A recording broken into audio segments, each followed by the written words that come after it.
नमस्कार दोस्तों। तो एक बार फिर से आपका एसजीडी टीचिंग में स्वागत है। तो हम क्लास 10th का जो कार्बन एंड इट्स कंपाउंड है इस चैप्टर को आगे पढ़ेंगे अब हम। तो ये इसका पार्ट 7 है आज। तो अब हम देखेंगे जितने भी ऑर्गेनिक कंपाउंड हैं, जितने भी ये कार्बनिक यौगिक हैं, ये कितने प्रकार के होते हैं। जितने भी ये कार्बनिक यौगिक हैं ये कितने प्रकार के होते हैं। अच्छा, ये कार्बनिक यौगिक लाखों करोड़ों हैं, 10-15 लाख करोड़ लाखों में ये पाए जाते हैं। तो इनको एक एक करके पढ़ना तो बहुत ही मुश्किल है, इसलिए इनका क्या किया गया है, क्लासिफिकेशन किया गया है। तो इनको सबसे पहले बांटा है हमने एलिफेटिक यौगिक और साइक्लिक यौगिक। एलिफेटिक मतलब ओपन चेन, यानी ये बंद चेन के कंपाउंड होते हैं, उनको क्या बोलते हैं हम, एलिफेटिक यौगिक बोलते हैं। और जो खुली चेन के कंपाउंड होते हैं, जिनमें कार्बन कार्बन की जो चेन होती है, श्रृंखला होती है, वो कैसी होती है, खुली, तो उन्हें क्या बोलते हैं हम, एलिफेटिक बोलते हैं। और जिनमें कार्बन की जो चेन होती है वो एकदम क्या होती है, बंद, तो उन्हें क्या बोलते हैं, साइक्लिक बोलते हैं। तो पहले एलिफेटिक देख लें एक एग्जाम्पल। जैसे इसका एग्जाम्पल मैं यहाँ लिख दूंगा, आप नोट कर लेना। जैसे CH4 मैथिन, C2H6 एथिन। अब इसे मैथिन के बोलते हैं, इसे एथिन के बोलते हैं, वो हम इसी चैप्टर में पढ़ेंगे आगे। तो देखो CH4 की अगर हम स्ट्रक्चर बनाए तो ऐसी होगी। तो एकदम कैसी स्ट्रक्चर है, क्लोज स्ट्रक्चर, ओपन स्ट्रक्चर है, एकदम ओपन स्ट्रक्चर है। तो ये कैसा हो गया, एलिफेटिक कंपाउंड है। जैसे C2H6 का मैं बोलूं,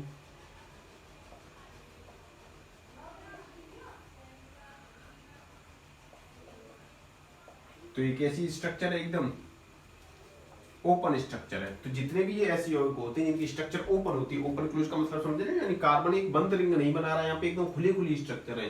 तो इनको क्या बोलते हैं, एलिफेटिक यौगिक बोलते हैं। अब हम देखेंगे साइक्लिक यौगिक। साइक्लिक यौगिक देखें तो इसका एग्जांपल, जैसे साइक्लिक के आगे साइक्लो लगा देते हैं, इसका एग्जांपल मैं यहाँ लिख देता हूँ। जैसे साइक्लो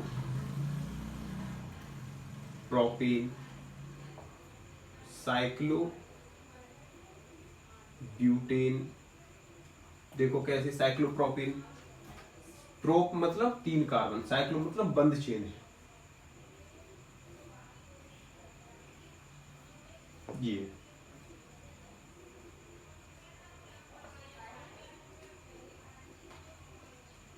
यहाँ कार्बन की देखो कैसी चेन मिल गई, एकदम बंद चेन मिल गई। जैसे ही बंद चेन मिल गई तो ये कैसा होगा, साइक्लिक यौगिक। और 3 कार्बन है तो इसका नाम क्या है, साइक्लोप्रोपेन है। ऐसी 4 कार्बन की बना लेंगे। यहाँ ये बच्चे कुछ पर हाइड्रोजन लगा देंगे तो ये किस स्ट्रक्चर किसकी बनी, साइक्लोब्यूटेन की बन गई। तो एक तो खुली चेन वाले जितने भी उन्हें एलिफेटिक बोलते हैं, जो बंद चेन वाले उनको क्या बोलते हैं, साइक्लिक बोलते हैं। अब ये जो क्लोज चेन कंपाउंड है, 2 प्रकार के हैं। एक तो समचक्रीय और एक विषम चक्रीय, यानी जो बंद जिनकी स्ट्रक्चर होती है वो 2 प्रकार के होते हैं, एक तो होमोसाइक्लिक और एक हेटेरोसाइक्लिक। अब क्या होते हैं होमोसाइक्लिक, क्या होती है हेटेरोसाइक्लिक। देखो होमोसाइक्लिक का मतलब ये है समचक्रीय का, जिनमें केवल कार्बन कार्बन के आबंध पाए जाते हैं, यानी केवल कार्बन कार्बन के परमाणु पाए जाते हैं, परमाणु पाए जाते हैं। यानी हाइड्रोजन तो होगा ही भाई इसकी वैलेंसी पूरे करने के लिए। जैसे इसकी बात करें हम, इसका नाम क्या है, साइक्लो प्रोपेन। जो साइक्लोप्रोपेन है इसमें केवल कार्बन और हाइड्रोजन के अलावा और कुछ नहीं दिख रहा है, इसका मतलब ये कैसा है, समचक्रीय है। ऐसे ही साइक्लोब्यूटेन की बात करें, इसमें भी कार्बन के अलावा और कोई नहीं, तो ये भी कैसा है, समचक्रीय है। लेकिन अगर हम विषम चक्रीय की बात करें तो इनमें क्या होता है, कार्बन के अलावा और भी तत्व होते हैं। जैसे मैं बात करूं पेरिडीन की, पेरिडीन की,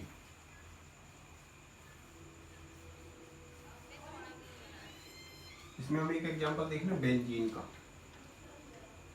बेंजीन कहता है साइक्लो होमोसाइक्लिक है, C6H6। इसकी स्ट्रक्चर देखें,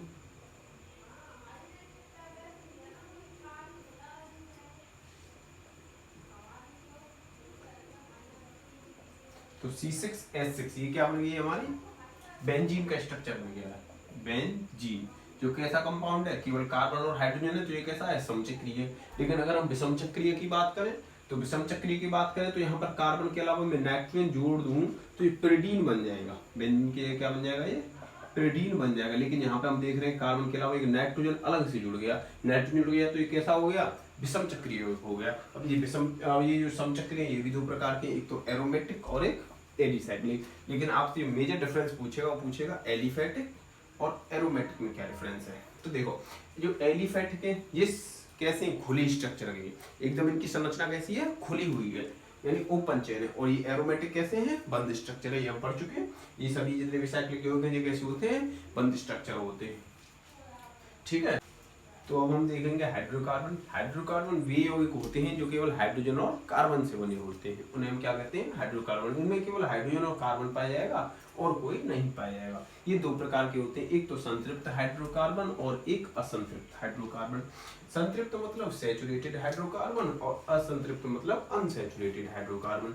अब देखो बड़ी सिंपल सी भाषा में समझो, जो संतृप्त हाइड्रोकार्बन है ये केवल एक प्रकार के होते हैं, इन्हें एल्कीन बोलते हैं या पैराफीन भी बोलते हैं। जो असंतृप्त है दो प्रकार के होते हैं, एल्कीन बोलते हैं और एल्काइन बोलते हैं, यानी ओलिफिन और एसिटिलीन। अब इनका वर्गीकरण किस आधार पर किया, देखो हमने आपको सबसे पहले चैप्टर की शुरुआत में इसलिए बॉन्ड पढ़ाए थे ताकि आपका बेस क्लियर हो जाए। अब यहाँ पर अगर आपको बॉन्ड आते हैं जो हमने पढ़ाए तो एकदम अच्छा है, अच्छे से समझ में आएगा। देखो यानी संतृप्त हाइड्रोकार्बन हमने आपको बताया कार्बन किस प्रकार का बॉन्ड बनाता है, सहसंयोजक यानी कोवलेंट बॉन्ड बनाता है। और कोवलेंट बॉन्ड तीन तरीके से बनता है, एक तो सिंगल बॉन्ड, एक डबल बॉन्ड और एक ट्रिपल बॉन्ड। अब देखो उसी के बेस पर ये एल्केन, एल्कीन और एल्काइन है।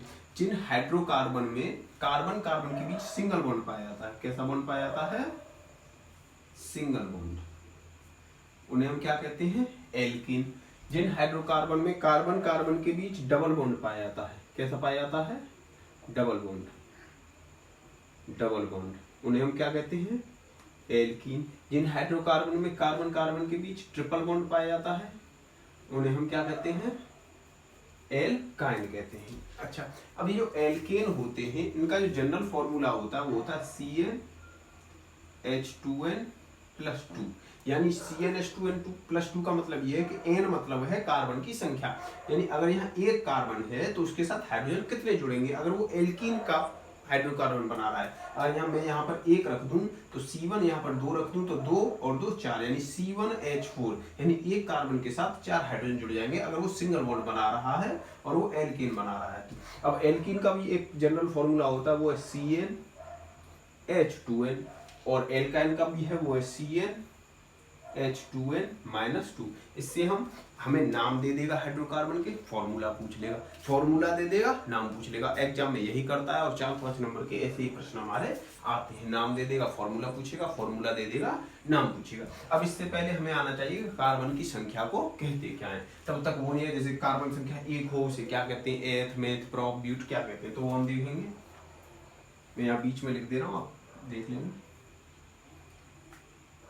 कार्बन की संख्या, IUPAC नाम, अभी IUPAC international union of pure and applied chemistry, बाद में पढ़ेंगे। अब कार्बन की संख्या कितनी हो, 1, तो नाम लिखोगे मैथ, पढ़ने वाला मैथ नहीं, केमिस्ट्री वाला मैथ है। कार्बन की संख्या 2 लिखोगे तो नाम क्या लिखोगे, एथ।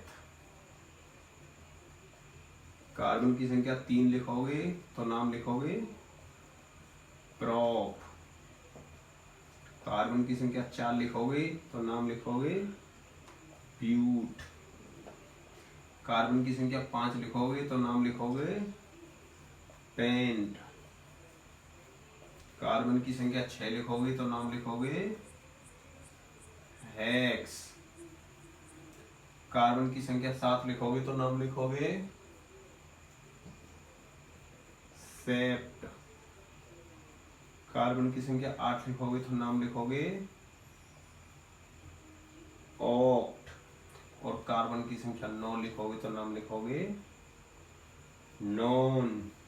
10 लिखोगे तो डेक। ये काम की नहीं है, बस 6 तक या 7 तक काम की है, इंपोर्टेंट जो पूछेगा बस पेपर में या तुम्हारे सिलेबस में भी जितने क्वेश्चन है। तो 9 को क्या बोलते हैं, नॉन। 10 आया तो उसे क्या बोलते हैं बच्चों, डेक। 11 अनडेक, 12 डाइडेक, वो हमारी मतलब की चीजें है नहीं। क्योंकि इतने लंबे तुम्हारे फॉर्मूले आने हैं, अगर आएंगे तो उस चेन में आ जाएंगे फिर।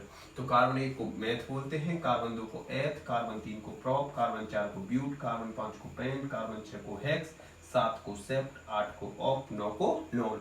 तो इसी बेस पर हम देखेंगे एल्केन कैसे बनते हैं, एल्कीन कैसे बनते हैं और एल्काइन कैसे बनते हैं। इनको आपको ध्यान रखना है। जब तक बच्चों ये ध्यान नहीं रखोगे तब तक आप इनको नाम को नहीं कर पाओगे, न फॉर्मूले से नाम बना पाओगे, न नाम से फॉर्मूले। तो बच्चों यहाँ पे अच्छे से ध्यान देना है, इनको याद जरूर करना है, ठीक है। तो आगे पढ़ेंगे।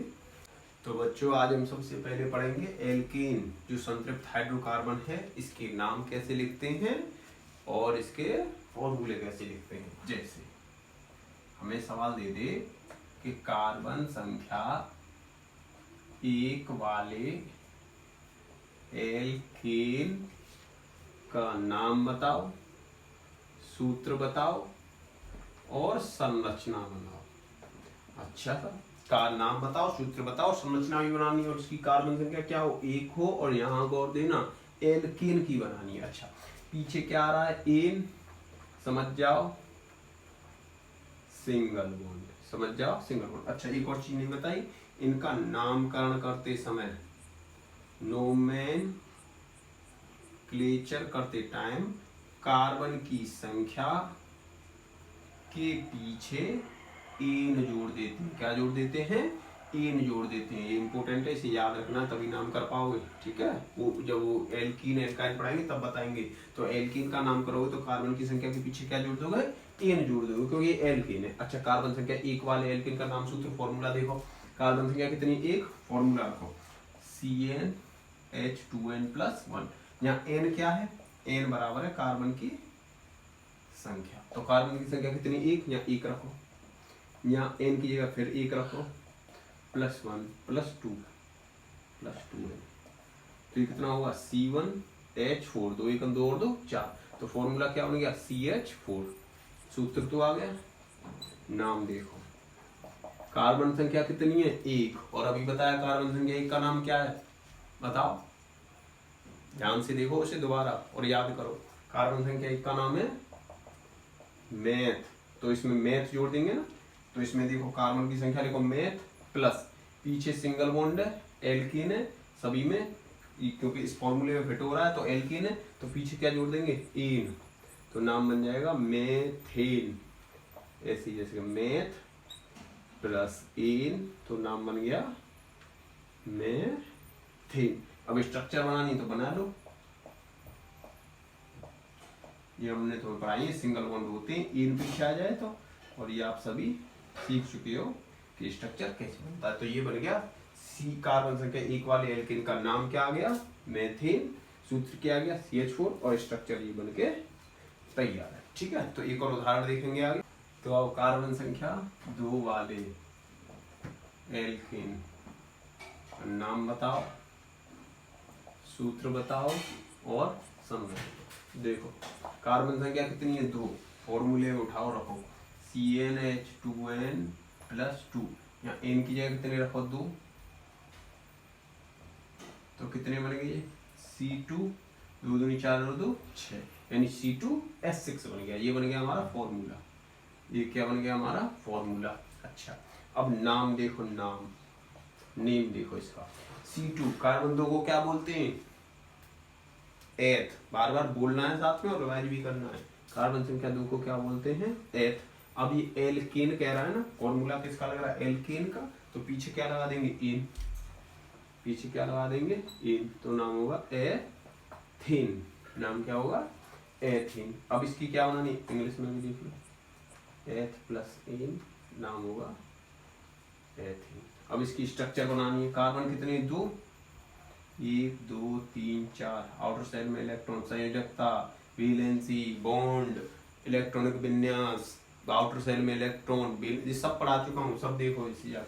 तो कार्बन कार्बन सिंगल बॉन्ड बनाएंगे क्योंकि ये क्या है, एल्कीन है। और हाइड्रोजन कितने, 6, तो 3 3 बंटवारे में। तो ये किसकी स्ट्रक्चर बन गई, एथेन की। ये क्या बन गई, स्ट्रक्चर बन गई। तो अब थोड़ा जो मैं सवाल दे रहा हूँ उन्हें आप घर पे ट्राई करना और कमेंट बॉक्स में जरूर बताना हुए या नहीं हुए, तो मैं अगली बार कराऊंगा। जैसे कार्बन संख्या 3 वाले का बताओगे, नाम सूत्र फॉर्मूला, 4 वाले का और 5 वाले का। Try your self. ठीक है, तो धन्यवाद दोस्तों। अब अगली वीडियो हम कल डालेंगे जिसमें एल्कीन और एल्काइन के बारे में पढ़ेंगे, यानी हाइड्रोकार्बन हम कंप्लीट करेंगे। तो लाइक करें और सभी तक शेयर करें। धन्यवाद।